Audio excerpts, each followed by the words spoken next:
అయ్యిందా breakup? First time చూసినప్పుడే అని అనుకున్నాను. ఆడి హలో చెప్పిన విధానం ఉంది చూసావా, ఫస్ట్ ఆడ పెద్ద 420 గాళ్ళగా అనిపిస్తాడు నాకైతే. ఎప్పుడు నేను నీకు చెప్దామని అనుకున్నాను, కానీ ఫ్రెండ్ కదా మళ్ళీ ఫీల్ అవుతావని నేను చెప్పలేదు. ఆడ మొహం చూసావా ఎప్పుడైనా? అయినా ఆడేంటి బ్రేకప్ చెప్పేది? నువ్వు చెప్పాలి బ్రేకప్. వాడి కాకి మొహానికి నువ్వు దొరకడమే ఎక్కువ. నువ్వు అర్జెంట్ గా నీ ఫోన్ లో ఉన్న ఫోటోలన్నీ డిలీట్ చేయి. మళ్ళీ జోక్ అయితే నవ్వాలంట. ఆడి మొహమే జోకర్ లా ఉంటది. ఆడేసే జోక్ ఆడు మొహం చూస్తేనే నాకు నవ్వుతుంది ఊరికే. ఎవడాడేనా కట్ చేయి అర్జెంట్ గా.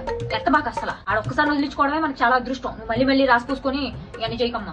ఆ కాకి మొహం గాడి గురించి ఆడక ముందే చెప్తున్నాను. ఆడు మొహం చూసావు ఎప్పుడైనా?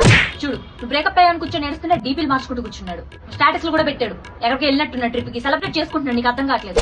నువ్వు ముందే ఆడడం ఆపు. నేను ముందు నుంచే చెప్తున్నాను వదిలించుకో. ఇప్పుడు ఆడి నిన్ను వదిలేశాడు. మనం ఎవరిని వదిలేయాలి, ఎవడు మనల్ని వదలకూడదు. ఆడు మొహం చూసావా? నువ్వు అంత బాధపడుతుంటే ఇడు స్నాప్ పెట్టాడు. బజ్జీలు తింటున్నాడు వీడు. ఫస్ట్ టైం కలిసినప్పుడే నేను అనుకున్నా వీడేంటి పెద్ద 420 గాళ్ళ ఉన్నాడు అని. ఇప్పుడు అది ప్రూవ్ అయింది. నేనంత సీరియస్ గా అన్ని చెప్తుంటే ఏ ఫోన్ లో ఏం చూస్తున్నావు ఇందాక నుంచి? ఆడా మెసేజ్ చేశాడా? అర్జెంట్ బ్లాక్ చేస్తావా లేదా? ఆగవే ఒక్కసారి మాట్లాడతాను. మీరు ఈ జన్మలో మారరు. నువ్వు మనిషి పశువాలా?